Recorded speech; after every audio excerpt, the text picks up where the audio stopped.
Hello, everybody. Welcome to episode 43 of Oh No Anime, the podcast. It is 8:56 p.m. on Friday, June 23rd, 2017. My name, of course, is Mark. Sitting next to me is Patrick. Hello, Patrick. How are you doing tonight, Mark? I'm working through some issues right now. We've got new equipment to worry about. We've got new and not so new problems that we're trying to solve. Some problems just never go away. All over again. Like this train. We finally managed to get this green screen to a place where it doesn't look like complete ass. Whether or not we're using it will be available to you in the future. I'm looking forward to telling everybody to just use their own green screen software and put in whatever they want as we upload this with this just plain green backdrop.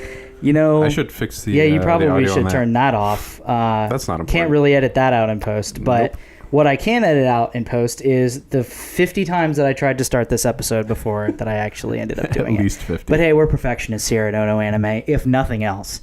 So let's get this fucking train rolling down the tracks, much like the one that I keep hearing outside our window.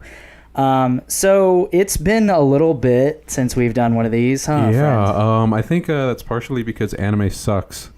Yeah, it sure does.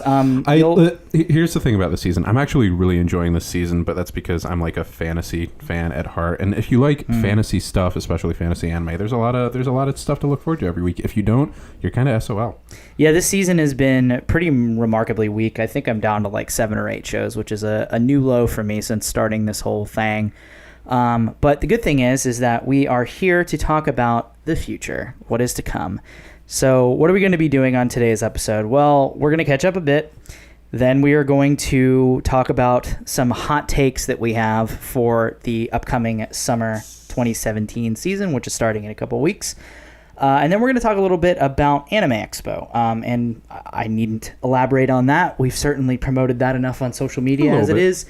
But we're going to talk about a little bit what you can expect. And also some predictions what we expect. Maybe what we're looking to see. So, Patrick, what have you been up to besides Final Fantasy XIV Stormblood?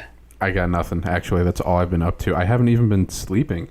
I've been, for those of you that don't know, I've played MMOs for a very long time, and for the last several years, Final Fantasy XIV has been my choice, and I'm super excited for Stormblood. This is the full Weeb expansion. I rolled a Samurai. I actually just hit the level cap on it last night. I have a big question for you. Since this is a weeaboo / Eastern themed expansion, much like the Mist of Pandaren was for World of Warcraft, did this special edition come with a pair of engraved chopsticks? Your thoughts?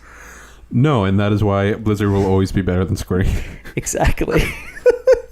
I literally can't. But no, you brought up I will never, ever let anyone forget that actually happened. That fucking World of Warcraft now has a panda race, and they gave out chopsticks. Yeah. Anyways, please continue. But as Mark pointed out, it is Eastern themed, which is very interesting because everybody knew that going in. You know, they promoted it from the beginning as, hey, we're leaving Eorzea, the city-states and everything that you guys know. We're going to the Far East. And it's very Eastern. Like the first place you go to out there is named Hingashi, and it's literally like it's Japan. Like there's samurai. They have a Shinsengumi called the Sekisei Gumi. The actual storyline is just about the Bakufu Senate being corrupt and the samurai wanting to take it back over. That is cool. Do they cover a lot of different aspects of Asian culture in general, or is it mostly Japanese? Yeah, no, it's Hingashi is the first place you get to, and actually you only hang out in the city there. One of the other zones is I forget the actual name of it. I didn't spend a lot of time thinking about the name, but it is very much like the Mongolian steppe, where it's you hang out with the dragon race, and this are called the Aura. I remember you telling me about this. Yeah, they're called the Aura, and there's two main races, or two main subdivisions inside of the Aura race. One of them is called the Zela, and they are literally just Mongolian tribes. And the story is this other guy that you're trying to save has been brought up recently, saved after he got severely injured during a revolution by one of these tribes called the Mole. There's 40 tribes, and every year they get together and have a massive battle to determine who's going to lead, the entire race for the next year.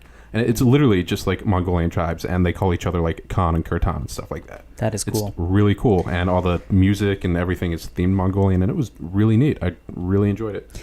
So at the time of this recording, we're kind of in the middle ground that happens every year between E3 and Anime Expo. Now, E3 was last week, and we both like to pretty ardently follow video games and video game news, especially E3, because it's always an exciting time for video games, as long as E3 is going to be around. That game milk doesn't run out. What is the if you could pick one thing from E3 that you were excited about this year, most excited about, what would it be? You know, it pains me to say this because I try so hard not to buy into hype, but the only game that I keep on going back and thinking about is Anthem. Anthem was that's the BioWare's Destiny new thing. BioWare thing. Yeah. That because I'm huge into multiplayer cooperative, you know, MMOs are my thing, and I really enjoy Destiny, and this looks like a BioWare take on Destiny. Yeah. I'm very interested to see what that ends up being, because so far BioWare has really only ever made pretty intensely story-driven single-player experiences, and their brief foray into multiplayer with the Mass Effect games I really liked, but it wasn't for a lot of people.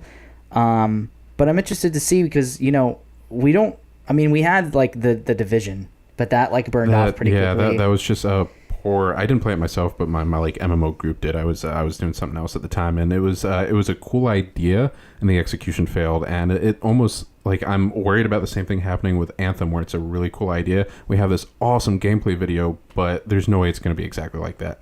Yeah. I just hope that they do something different than different enough from Destiny, because like by the time Anthem comes out, we're gonna have Destiny 2. They already have, like, it looks like class switching, because the whole idea in an Anthem is you get inside of a massive like mech exoskeleton, and they're talking about going out and finding new parts and new blueprints. Like, oh, I just switched to these upgrades, so let me try this out today. And you know, she gets in the like massive tank type. Yeah, I'm wondering if it's interesting to see that you somehow have access to all of these the three different, you know, classes of mech suits. So that'll be interesting. At least it'll add a lot more variety. I'm all about to those cooperative multiplayer, and it looked really cool. It's also cool because, like, if you have two friends that are like, oh yeah, I'm playing this class and this class, you can fill basically. You can fill that hole. You know, you're not necessarily limited to whatever you selected at the beginning. I was intrigued by that. I don't know if I could necessarily say that I was excited, although the Iron Man flying definitely did make me feel pretty interested. Swimming was pretty dope too. I will say though, the one thing that I came away absolutely far and away more interested in than anything else that was shown is Wolfenstein 2.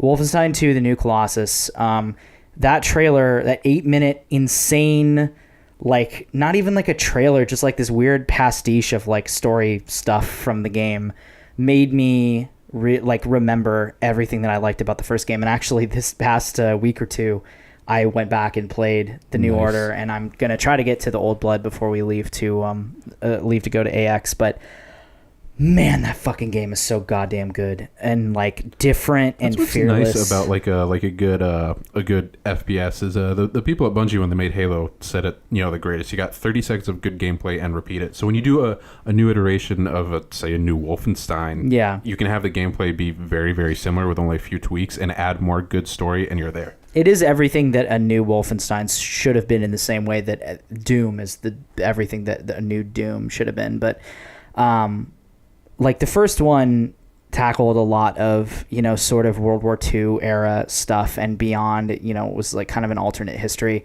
The second one looks like it's going to be kind of going into more like Vietnam era stuff, with the introduction of a bunch of like the kind of the people that it seems that BJ, the main character, is allying with in the second game are homegrown American communists who like objected to World War II, and also obviously have a very clear laid out persecution by the Nazis.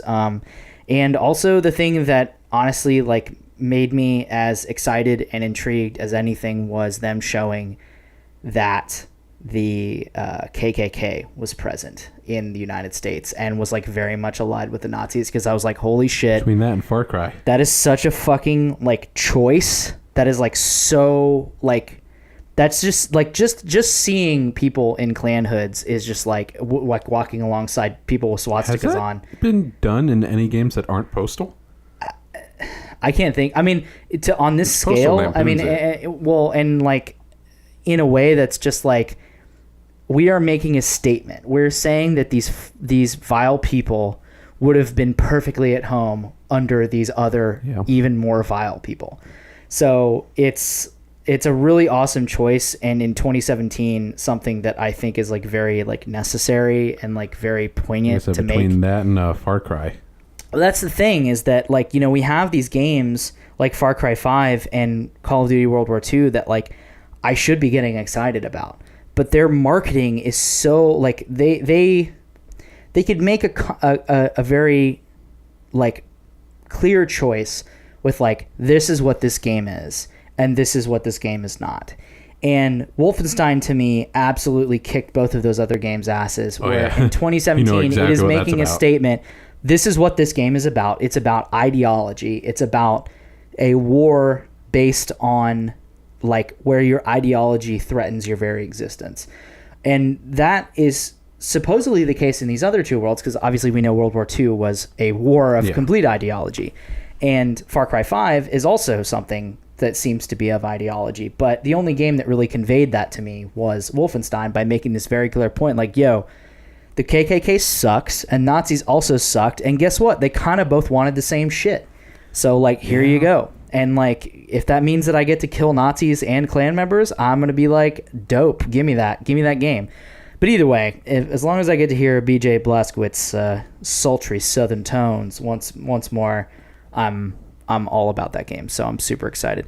Anyways, let's move into what we're here to really talk about, and that is anime. Manga and anime. God, I forgot about that. I missed that. I was that panel that I went to that was before our hentai panel at AFO. He showed that. Oh, clip, that's funny. That was Daryl from AWO, wasn't it? It was. Yeah, he would. So let us move into talking about some hot takes, the hottest of takes. Granted, we're excited for just about every anime. Like we are, okay, maybe not just about every, but we're excited for a lot more than we're going to talk about. But in the interest of not having a 3-hour long preview episode like that one time, yep. Don't look at me. That wasn't my fault. That was me. That was entirely me. So, first of all, if you're listening to this at all, anytime around when it came out, our preview a written preview is going to be up sometime next week. Yes. On our website, onoanime.com, onoanime.moe. So let's jump right into it, Patrick. Why don't you kick us off? Action heroine cheer fruits. Are we really doing this? No. Okay. that was just the one with the most ridiculous anime. I was going to say, we mentioned that as a joke, and so I don't know scared the enough shit about out of it. me. Yeah. All right. Yeah. I mean, let's see. Which one? I got two that I wanted to do. Which one do I really want to start with, though? That's the question. Let's go ahead and start with, was it Princess Principal? This is one that we do not know a lot about. But there's only really one thing that I need to know about to be like, oh, I'm totally there. And that is Studio 3 Hertz. Normally, I'm the guy on the podcast where I while obviously studio matters, I try to say, think more about the people behind it than the studio. But Studio 3 Hertz only does originals, and so far I've been a big fan of all of them. I mean, there's Flip Flappers, there was it Celestial Method? Yeah. And now we have Princess Principal. So the description off the website, I'm just going to read it. Says, wasn't 3 Hertz Dimension W as well? Yeah. Oh, shit. Yeah. Yeah. Right. I forgot.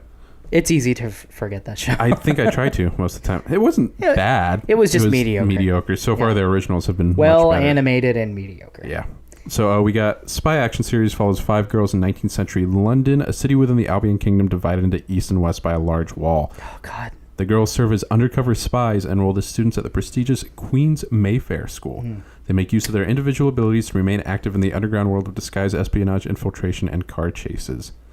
I love that's such a great pairing of things. So anime, and I read that, and the original PV was just like, oh, cool, we have some like Moe Victorian schoolgirls who are spies, and it's kind of steampunk. Yeah. And then they actually they showed a new PV a couple weeks ago, and it's fucking gory. Yeah, dude. We got people getting like holes punched in them by lots of guns. Fucking cool and good. Yeah. When's the last time you had a steampunk anime, first of all? Second of all, when's the last time you had one that was actually worth watching? Baccano. And that wasn't even steampunk. Baccano's not even steampunk, just period. But only one I could honestly, the only like real steampunk anime that I can think of that I have seen in the past 20 years is Steam Boy. And that is most certainly not worth watching, I don't think. Yeah. So we have a lot of really interesting things from the director here. He's you don't hear the name a lot, but when you go and look at what he's done, Masaki Tachibana, he has some really good stuff. Like I've heard that name. Yeah, like an episode director for Metabots. You guys, if you're from the U.S., you probably know Metabots, but if you go back and watch it, it really holds up super well. You had a lot of like really awesome animators who now work at Trigger and Gainax on it, which is pretty cool. But we also have Dot Hack Quantum, which is really good. And now for things people actually care about, there's I don't know, storyboard and episode director on Standalone Complex. That's pretty good. I guess that was all right. I'm fucking with you. Storyboarding was pretty fucking important in that show. Tokyo Magnitude 8.0, which was fantastic. Shows it can really, really pull out some awesome character drama and make you rethink stuff. And then Barakamon, in case it decides to go a little more light-hearted. Yeah. I am so excited for that show, Patrick. Yeah, like it looks silly in the way only anime can. And of course we have Yuki Kajiura with music, so we're gonna have some like crazy awesome stringy stuff going on in the background. Perfect for that setting, really. Yeah. So that's an original. We don't have more to talk about story-wise in the description, but Victorian schoolgirl steampunk spies. Well, speaking of things that should be fairly obvious to anyone that has been following us, the show that I want to bring out now is called Welcome to the Ballroom, or Ballroom e Yokuzo. This is a show about a boy named Fujita who has drifted through middle school aimlessly, unable to find friends or anything that can hold his attention. Then one day, he's attacked by a gang and then saved by a mysterious man who turns out to be a ballroom dance instructor. And Fujita is inspired by this man to start taking beginners classes and eventually finds his inspiration in the joy of ballroom dancing. And the important thing that anyone who is into sports anime, or really anime in general, needs to know is that not only is this being animated by legendary studio Production IG, but it is being animated by the Haikyuu team. Basically, they are putting the same animators, the same staff, all the way up. The only thing that is not completely consistent with Haikyuu is the director. The director is not a veteran director. However, he is a very skilled key animator that has worked on some earth-shatteringly important things like The Wind Rises, Den-O Coil, Die Buster, Paprika, iShield 21. Some pretty important stuff. And just beyond that, you have a really stellar voice cast. You have Ayane Sakura, Nobuhiko Okamoto, Toshiyuki Morikawa, many others, I'm sure, that we'll get as the characters get introduced. And of course, wouldn't be a Haikyuu-like show without the stylings of Yuki Hayashi on music, which it's kind of important for a ballroom dancing show. Music is very important. However, if I was going to make a ballroom dancing show, Yuki Hayashi is not necessarily the person I would think to put in that role. So I'm very, very, very interested to hear what he has to bring to the table. Excuse me. I'm curious about the music in particular for two reasons. One, in the newest PV, they actually use Swing, Swing, Swing. Yeah. Which is an actual song that you would hear at a ballroom dancing competition. I would almost guarantee you that there is going to be either public domain music in the show or licensed There's music. that, and in the manga, they actually name real songs. No, there you go. Which is great, because reading the manga, I still really don't know anything about ballroom dancing, but I could go and look up this song and be like, oh, this is what they mean by this is the song that they're practicing the foxtrot to. Yeah. Just really cool. I don't know. The character designs look different enough from Haikyuu, but similar enough to where you would be like, okay, well, these will be animated in basically the same way, which is well. I have no worries about that. Yeah, this show also just seems a little bit more grown up, a little bit more mature than Haikyuu did, and also involves both sexes. There is so to be perfectly frank, there's a lot of really, really cool women in the manga. I can't overstate my excitement for this. This is the type of manga where, I saw somebody on Twitter say, hey, there's a manga about ballroom dancing out. That's really cool. You guys should do it. And I'm like, ballroom dancing? The fuck? Which I should know better than to think with manga. But I picked it up. I bought the first one. I think it was off of Comixology, and I read it in one sitting, and then I was like, oh my god, where's the rest? And I was caught up on the Japanese releases within like 36 hours of having heard about this thing. Yeah, I'm really interested to see how this sort of team handles a more kind of evolved and basically a relationship between men and women that isn't just like awkward. There's teenage some shit. really interesting stuff in there because in dancing you have you have your pair obviously, and it works well if there's romantic, but then there's some people are obviously better at dancing than others, so you have competition to almost steal a pair away sometimes. If somebody's that much better, they can't match how talented somebody else is. Without getting too far into spoiler territory, there's a pair of siblings that are a pair that break off for a bit in this, and that's a huge plot point. Yeah, it's really interesting human relations, and the dancing, at least the way it's illustrated in the manga, is absolutely like breathtaking. I can't wait to see it animated.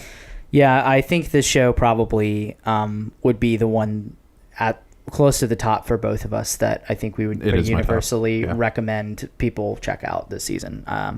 I'm very interested to see what the show is going to be like. It's going to be a good one. Having never read the manga. So, Patrick, what is the other show that you would like to talk about? And why is it Hajime to no Gal? Because I just love Gyaru, if you guys went to our hentai panel. Actually, you had Gyaru, didn't you? I did, but it's not going to be what I'm talking about. I don't want to waste one on that. Waste one? It's a waste. Anime of the year already. Yeah. Fate Apocrypha.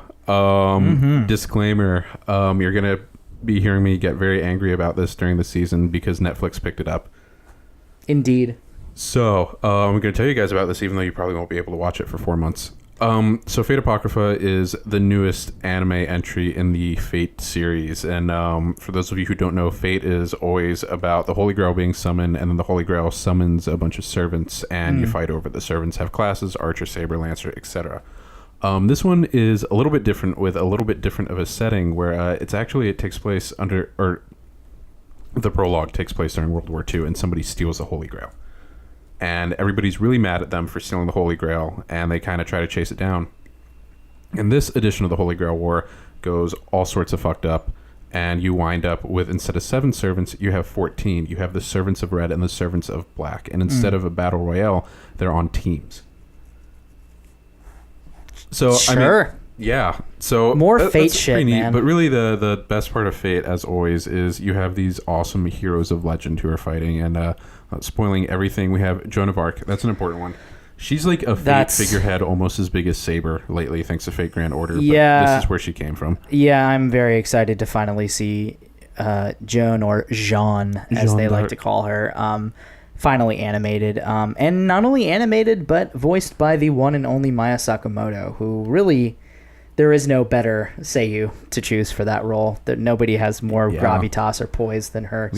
We got some other great ones. We have Vlad the Impaler. That should be good. Yeah, that's gonna be really good. We got Frankenstein's monster. That's crazy. Absolutely. There is absolutely zero historical basis for that. Berserker. No, I mean, I'm. Yeah. That's where he wouldn't be in anything else. But like, I don't want to spoil more than that because it's they're just all funny really because good. like almost all heroes have some sort of like weird historical basis, despite the fact that they're all like way completely overblown in Fate. But like, we got Frankenstein's monster is like literally a fictional character. Unless I'm in every mistaken, sense. because I'm not too familiar with the original books, but yeah, so it's based on it's a book. A book, like novels. Yes, it was just a weird thing that they're light novels. I think there's like 6 or 7 volumes. They ended in 2014. But it's just Nasu, one of those things. You just decided to do it. Sure, why not? So it was written by Nasu. Yeah, Cool. Well, it was. I think he supervised it. I don't think he wrote it. It was his idea. I wouldn't say like somebody shadow wrote it because the author's name is on the thing. Yeah, but it's pretty crazy, making it. Inherently, so much about the Fate series is like double crossing and backstabbing, and kind of breaking the rules and everything, and setting people on teams. Don't get me wrong, that shit still happens, but setting people on teams just fundamentally changes the way everything works. Yeah, it's gonna be a fun romp. I don't know a ton about the story. I of course know Jack the Ripper is in it because she's a super popular figurine, has been for like 3 years. That's also really great that we're gonna finally see her animated. That'll be dope. Yeah. There's a bunch of characters in this that I feel like everybody has been waiting quite a while to see animated. Ishikuri is another like huge one. And also, like, it's not done by like UFO Table. Yeah. So, like, yeah, this is A1's take. Yeah, so really interesting. Don't get me wrong, I love UFO Table, but it would be cool to see it without. They can't do everything. Digital effects, everything. Well, Patrick, speaking of UFO Table, I'm going to say fuck that to the other two shows that I was going to bring up, and I want to instead talk about Katsugeki Token Ranbu. Shit, that is the season. Right? Fuck. So, Sword Boys. Yes. Shit. Sword Boys. Those of you that like Sword Boys will remember that Doga Kobo made an attempt at a Sword Boys show a couple seasons ago. I don't even know if Token Ranbu fans liked that. I didn't hear anybody talk about it. I can't really see why anyone would like what they saw. I mean, it was just very boring. Like, I didn't hate it, but I couldn't make it past like the second. Anyway, moving past that, what you need to know is that UFO Table, the studio behind like Garden of Sinners and Black Rock Shooter and any Fate anime up until this point that isn't Prisma Ilya, is making a fucking Token Ranbu show. And the Token Ranbu show looks to be much different in tone and story and style than Dogako's show. So the premise is that the year is 1863, and basically time travel is a thing. And two sword boys have been sent from the future, and sword boys are basically like the physical manifestation of the spirit of historically significant swords. And two of them have been sent back in time because a kind of evil faction of historical revisionists are trying to fuck with Japan's history in order to destroy its future. And the reason I'm so intrigued by this is that this looks like it pretty much takes place in like the end of the Tokugawa shogunate era Japan, like just before the Meiji Restoration. Probably is going to involve the Shinsengumi in some way. Oh, definitely. Which I could not be more excited about, because this era of Japan is one of the most interesting in all of history. The Shinsengumi, the end of the Tokugawa shogunate, the Meiji Restoration, the Shinsengumi resistance, all mixed in with this weird time traveling fucking Dan Brown bullshit. Like, it sounds amazing. I want a Dan Brown anime. And not only that, it also looks amazing because it's fucking UFO Table, so you know it's going to be well animated. I just hope it stays on schedule. That's true. UFO Table's secondary shows really do not have a good reputation for staying on schedule. They've taken a long break, so I will say this, Patrick. Their most recent one, Tales of Zestiria, was not only very well done, but also very fucking on time, and also very it was just kind of like a good thing all around for whoever wanted that thing. But I'm excited for this. The director is a first timer. He literally does not have any other directing credits, but that's not the first time that would happen with the UFO Table show that ended up being good. The only other thing of note that I will say, because I haven't seen the voice cast for this and it's not really in front of me, although I see... It's the same as the video game. It's the same as the video game, so if you like the video game, it'll be the same. Kalafina is also doing a theme song performance, so... Is Yuki Kakira doing the music? No, Hideyuki Fukusawa, who did the new Unlimited Blade Works soundtrack, which I actually thought was pretty good. That's pretty good. It's no Kenji motherfucking Kwai, but... Yeah, he hasn't done a whole lot of notable stuff, but honestly, I think he knocked it out of the park with the new Fate Stay Night, kind of adapting some of that older stuff and the new. I thought the new Fate Stay Night Unlimited Blade Works theme was like one of my favorites of that year. It was pretty cool, and the music fit really well. So I'm excited to see his sort of take on this. Yeah, but he had honestly, a tough job overdoing or redoing the Unlimited Blade Works music for real. But honestly, like, Token Ranbu is such a cool, interesting thing that not a whole lot of dudes like us are exposed to, just because it's not really aimed at us. But I've always liked it. I've always really liked the character designs, and like anything I've ever seen of it, I was like, man, that looks really interesting. This looks like the kind of I hate to say like gritty, dark version, but like this genuinely looks like a cool action show. The story already is like really cool. Yeah, it seems really interesting. So I'm very excited. And hopefully they stay the fuck in the past. Don't Assassin's Creed this. Just stay the fuck in the past and do some cool samurai shit. I want to see some sword boys fighting on the Rainbow Bridge. I want to see some sword boys fighting Skytree. No. What's his name? He was in Drifters. Nobunaga? No. This is way after The Shinsengumi. Fucking, I don't know their names. Come on. The only Why don't reason I know I would this know guy? any of their names is because of fucking Gintama. Shinsengumi guy. It's probably Kondo. What's Kondo that Isami. There you go. Fuck, No, what's not Kondo? Kondo Isami. That was the other guy. Fuck me. Where? Oh my god, it's every name except for the one I need. It's not Soji? No. Hijikata Toshizo. Oh, Hijikata. I want to see them fighting Isami and Hijikata. Give me that shit. That could be pretty alright. That would be fucking dope as hell. Give me some sword boys. They'll probably get used by this. Oh, also, if you like beautiful boys, yeah, these boys are real beautiful. These are some good sword boys. Anyways, let us move into our final section here, which is we're going to talk about Anime Expo for a little bit. So for those of you guys that have not been voraciously eating up the little bits and pieces of crumbs we've been leaving for you on social media, we are going to be in Anime Expo next week, and our coverage of Holy shit, it's next week. Yeah, I know, right? It's next week, and our coverage is going to be starting on June 30th and probably running until July 4th. Of all of the main sort of like busy days, we are going to be doing a short kind of roundup video, and then we're also going to be doing kind of a full write-up that'll be from both of our perspectives of what we saw. I kind of want a sample of what that'll be. I actually did the full ones last year, so yeah. It's not really relevant anymore because everything I talked about is out now, but that's kind of what we're going to be doing. So we're planning on getting that up into kind of a daily post with the video and the text the morning after each day. So there'll be one probably for day 0, day 1, day 2, all that, all the way until the end. And you can find all of that at onoanime.com/AX2017. If you need a reminder of that, it'll be on all the YouTube videos that we do. It's on all of it's on all of the cover photos and everything everywhere on all of our social media, facebook.com/onoanime, Twitter @onoanime.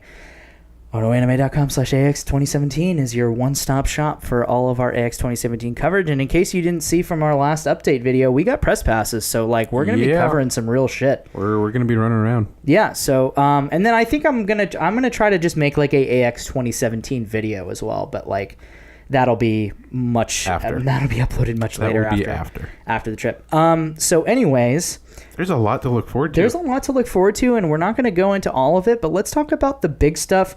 First of all, what do we know that we're going to be seeing other than like all the music and stuff? Because like that can be discussed. The big one, Trigger today, actually said they have multiple new show announcements, and they gave us a time that is going to be Sunday at 4:30. Yeah, so we'll probably be live tweeting from that. I can imagine. I will be trying as I can't see as all the adrenaline rushes to my face. I don't know how much we're going to see, and I honestly couldn't tell you what the other ones are. I can almost guarantee Maishi's Robot Show. Yeah, they hinted at that last year, and we're going to see it in a big way. They'll probably show more Inferno Cop 2.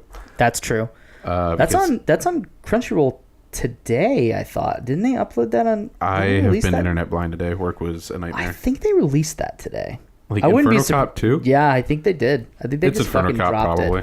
it. Or it might have been Crunchyroll announcing that they're going to have it when it does come out. I mean, they are. It's Crunchyroll. But, yeah. So yeah, we're probably going to see Maishi's Robot Show, which they said is if you like. They literally said if you like Gurren Lagann, you're going to like this show, which is like not surprising at all. Because if Maishi's making a fucking robot show, then you're going to fucking like it. Everybody's going to like it. Nobody's going to not like it.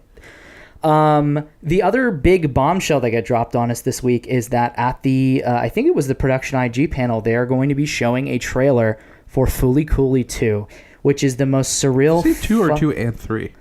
Well, they said 2 and 3, but really 2 is probably the only one that's currently in production. The Breaking Bad split bullshit. Yeah. So I mean, if anyone doesn't know already, Toonami is co-funding with Production IG a sequel series to Fooly Cooly. They're called Fooly Cooly 2 and 3. 2 and 3 both consisting of 6-episode series. I think 2 is supposed to air sometime this year, and then 3 next year.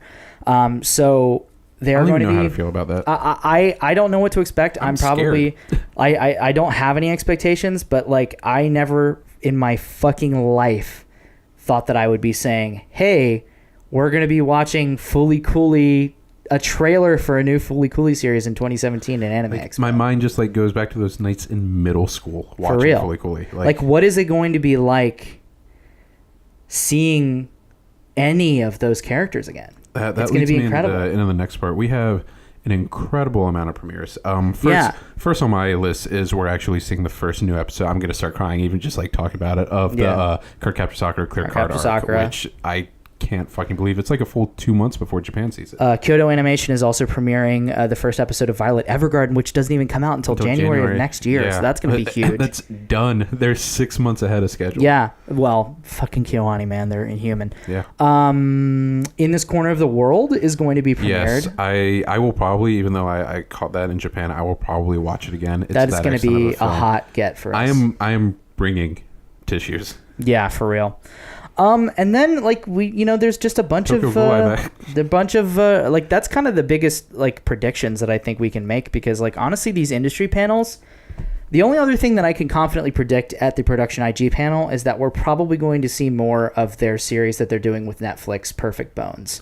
They're probably going to show another PV for that, because they showed it last year. They never released that online, by the way. Like they just straight up like have not done any sort of online presence for that show. But I will say what I saw of it last year looked real fucking cool. Cool. Well, we'll probably get like a proper. I said it looked like a cross between like Android Kikaider and Lupin the Third in terms of design. I think we're going to see a lot of stuff out of Aniplex of America for two big reasons. One, they're launching Fate Grand Order in the States in 2 days. That comes out on the 25th, and they're bringing over a lot of Japanese guests for that. And two, I'm not sure if you saw this, the president actually stepped down and is being replaced today.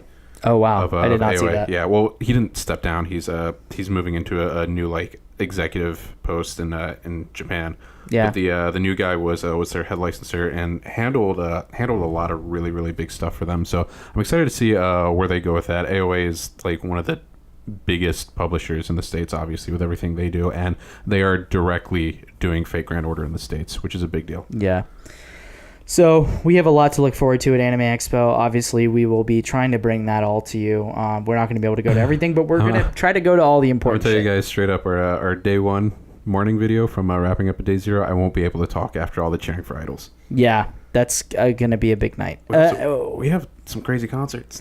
Yeah, we're seeing. I mean, obviously the big one is Valkyr, Aqua, Idolmaster, Cinderella Girls, Wake Up Girls, all in one fucking concert. And we're also seeing a concert that apparently nobody knew was happening. Fucking Asian Kung Fu Generation is performing. That's going to be nuts. In a unrelated event that just happens to be on the same weekend as AX. So we are actually missing probably the majority of Attack the Music's event for that. But why the fuck would we can you do see that? those guys in Japan anytime. It's Asian Kung Fu Generation. And then we'll see the end of that. Asian Kung Fu Generation in like a small venue. Yeah, totally. It's the perfect venue for them. You are seeing the other concert. I'm pretty sure I'm doing that. Whether or not I go is dependent on if there are any free tickets left in the press lounge, if I want to. The other Anizon concert is like good for you if you were a fan of anime in the mid 2000s. It's all like true older thing. Really good musicians, don't get me wrong, yeah. but people like Angela, who's most well known in the West for like Stelvia of the Universe. Yeah. The other thing that I have noticed this year that I definitely did not notice previous years happening as much is there are a shitload of independent music showcases going on. Yes, there are a ton. Faku's LA. got a fucking rooftop party. Faku's got a rooftop party. I think Crunchyroll might have some sort of has an after party, hours. But that's like during the Kawaii Live, I think. Yeah, well, there's only so many times you can schedule these things. Yeah. Our friend Venosai from Kira that I performed with at Kira Kira Pop is having his own event with like Tanuki and Slime Girls. It's a shame. I wish I could do that. Tanuki's fucking great. It's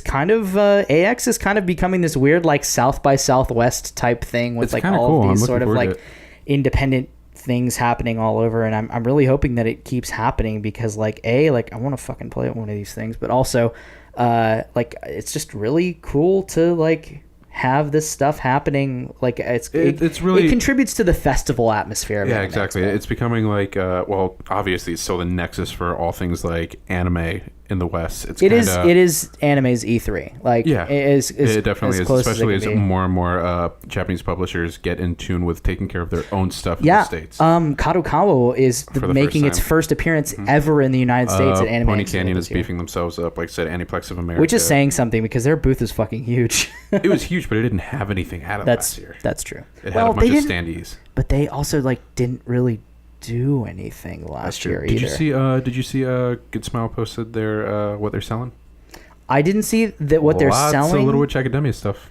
That's cool. I also saw that they're doing a thing this year where they're doing numbered tickets that they're giving away for their line. Because it was pretty much like wait in line for 4 hours. I'm hoping that AX in general is just much more organized this year than it was last year. Because last night, I'm not gonna lie, last year was so much of a mess that I considered not coming back this year because it was so fucking.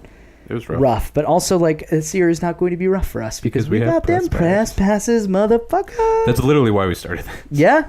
Seriously, that's why I started. I mean, it's exciting. It makes all of the hard work really worth it when you can be allowed to do this thing that you like with less barriers than just someone who has to pay for a fucking ticket, you know? If you go back and watch our videos or read the thing, I was in line for I think 3 hours for Trigger last year. You missed 2 panels because you were in line. I was in line for Trigger. Yeah. So which I would do again in a heartbit. Don't get me wrong, but it's so much better. The idea of not having to wait in a long ass fucking line to get into a panel this year is we could get no other benefits from these press passes, and I would be totally fine. So, anyways, y'all, I think you have anything else you want to say? I started playing Yu-Gi-Oh! Duel Links on the phone. All right, so that's going to do it for us here at Ono Anime. Go to onoanime.moe for all of our related stuff. Check us out on social media. Hey, we're on Instagram now. Yeah, we got it. Was it Ono Anime? It is Instagram at Ono Anime Official, all one word. Also, Patrick, kind of gesture to our sticker that's on your thing.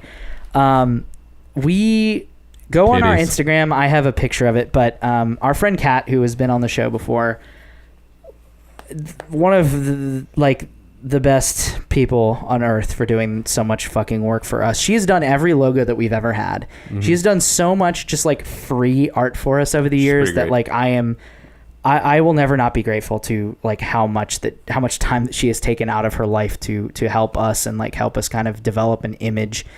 And we have a new logo and shit now that looks amazing. If you haven't already seen it, it's really good. But she basically made us a Opie mousepad logo. It's just fucking. It's really good. It's the most. We should make a post on the site that's just that, no words. It is legitimately my favorite thing that we've ever done. Super on brand. It is the most on brand shit we've ever done, and I'm so excited for each and every one of you guys to have one. So we'll be giving them away. If you're at Anime Expo, tweet at us at Ono Anime, message us on Facebook. And find you. We will hunt you down. We will put you on camera to be in our video, and we will give you free shit, including stickers and business cards and stuff. Also, if you're at MetroCon, which we will get to after Anime Expo is over, but if you're at MetroCon this August in Tampa, MetroCon, I'm pretty sure we're doing 5 panels. I'm pretty sure we have a panel every hour of every day. Pretty much, it feels like it. So come to one of our panels then. They're all up on the schedule, and we will be starting to promote that after Anime Expo is over. But for now, y'all, if you're at AX, fucking tweet at us, Hit us up, bro. We would like to see you. So anyway, I think that's going to do it for us. Thank you so much for listening. This was Ono Anime, the podcast. And we don't have a catchphrase. No, we're fucking done. All right. See you guys.